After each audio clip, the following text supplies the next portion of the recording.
ഈശോ 3 പ്രാവശ്യം വീഴുന്നു. ഞങ്ങളെ ഇപ്പത്തെ ആരാധിക്കുന്നു. എന്തുകൊണ്ട് വിശുദ്ധ കുരിശിനാൽ ലോകത്തെ രക്ഷിച്ചു. മുന്നോട്ട് നീങ്ങുവാൻ അവിടത്തേക്ക് ഇനി ശക്തിയില്ല. രക്തമെല്ലാം തീരാറായി. തല കറങ്ങുന്നു, ശരീരം വിറയ്ക്കുന്നു. അവിടുന്ന് അതാ നിലപതിക്കുന്നു. സ്വയം എഴുന്നേൽക്കുവാൻ ശക്തിയില്ല. ശത്രുക്കൾ അവിടുത്തെ വലിച്ചെഴുന്നേൽപ്പിക്കുന്നു. ബലി പൂർത്തിയാക്കുവാൻ ഇനി വളരെ സമയമില്ല. അവിടുന്ന് നടക്കുവാൻ ശ്രമിക്കുന്നു. നീ പീഡിപ്പിക്കുന്ന ഈശോയാകുന്നു ഞാൻ എന്ന് ശാവോലിനോട് അരുളി ചെയ്ത വാക്കുകൾ ഇപ്പോൾ നമ്മെ നോക്കി അവിടുന്ന് ആവർത്തിക്കുന്നു. ലോകപാപങ്ങൾക്ക് പരിഹാരം ചെയ്ത കർത്താവേ, അങ്ങേ പീഡകളുടെ മുമ്പിൽ എന്റെ വേദനകൾ എത്ര നിസ്സാരമാകുന്നു. എങ്കിലും ജീവിതഭാരം നിമിത്തം ഞാൻ പലപ്പോഴും ക്ഷീണിച്ചു പോകുന്നു. പ്രയാസങ്ങൾ എന്നെ അലട്ടിക്കൊണ്ടിരിക്കുന്നു.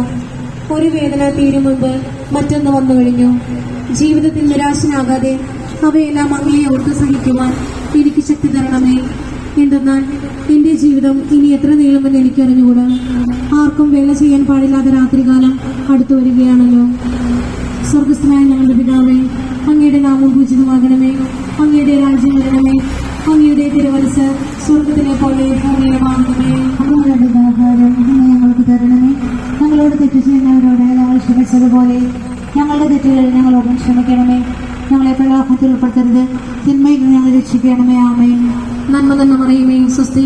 കർത്താവ് അങ്ങയുടെ കൂടെ സ്ത്രീകളിൽ അങ്ങ് അനുഗ്രഹിക്കപ്പെട്ടവളാകുന്നു. അങ്ങയുടെ ഉദരത്തിൽ ഫലമായ ഈശോ അനുഗ്രഹിക്കപ്പെട്ടവനാകുന്നു. പരിശുദ്ധ മറിയമേ, തമ്പുരാന്റെ അമ്മേ, പാപികളായ ഞങ്ങൾക്ക് വേണ്ടി ഇപ്പോഴും ഞങ്ങളുടെ മരണസമയത്തും തമ്പുരാനോട് അപേക്ഷിക്കണമേ. ആമേൻ. കർത്താവെ അനുഗ്രഹിക്കണമേ. പരിശുദ്ധ മാതാവേ, ക്രൂശിതനായ കർത്താവിന്റെ തിരുമുറിവുകൾ ഞങ്ങളുടെ ഹൃദയങ്ങളിൽ പതിച്ച് സമർപ്പിക്കണമേ.